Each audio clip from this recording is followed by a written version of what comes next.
আচ্ছা, এটা হলো একটা ব্রাহ্মণ জাতের গরু। এটা 100% ব্রাহ্মণ। এটা হলো একটা আমেরিকান ব্রাহ্মণ। এটা আসছে হলো আমেরিকান আপনার V8 রেঞ্জে, ওখান থেকে আসছে। এটা হলো V8 রেঞ্জের আপনার একটা চ্যাম্পিয়ন বুল। এটা হলো নোভেল 962/7। এটা বেসিক্যালি একটা শো বুল।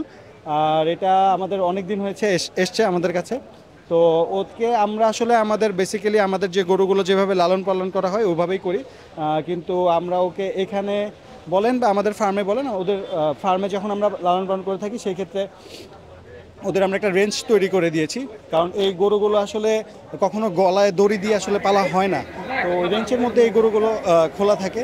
এভাবে ওদের লালন পালন করা হয়ে থাকে। আর খাবার যদি বলেন সেই ক্ষেত্রে আসলে আমাদের এক একটা গরুর জন্য আমরা এক একটা ডায়েট প্ল্যান করে ওই রকমভাবেই খাবারটা দিয়ে থাকি। তো ওকে আমাদের দেশেও যে খাবারগুলো আছে ওগুলো দিচ্ছি, এর সাথে আমরা আলফালফা দিচ্ছি, দেন গাজর দিচ্ছি, আরও বিভিন্ন ধরনের যে দানাদার খাবার যেগুলো পাওয়া যায় বা বিভিন্ন ধরনের ঘাস, সবগুলো মিলিয়ে আমরা আসলে ওকে লালন পালন করছি। এটার ওজন আনুমানিক প্রায় 1300 কেজির মতন আছে। আর এটা আসলে আমাদের ওইরকমভাবে সেল করার ইচ্ছা নেই। তারপরও যদি কেউ আমাদের সাথে আসলে কথা বলে সেই ক্ষেত্রে আসলে আমাদের ফার্মের ওনার যে আছে মোহাম্মদ ইমরান হোসেন ভাই, উনি আসলে এটার প্রাইজিংটা আসলে ভালো বলতে পারবে। আসলে নর্মাল আমরা আগে যে আমরা যে ব্রাহ্মণগুলো সেল করতাম তো ওগুলোর প্রাইস যেরকম ছিল তার চেয়ে বেশি হবে, বিকজ এটা একটা শোবুল।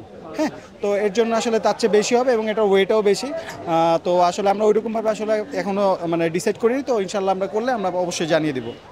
আমরা গত বছরে এর চেয়ে ছোটো যেটা ছিল ওটা আমরা বিক্রি করেছিলাম হলো 45 লাখ।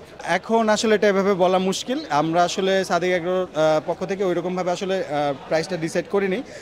তো যদি করি ইনশাল্লাহ আমরা জানিয়ে দেবো। তবে ইনশাল্লাহ এটা বলতে পারি যে আগের চেয়ে বেশি হবে। আমাদের খামারে আসলে কোরবানিতে যত ধরনের আর যত ব্রিডের আপনার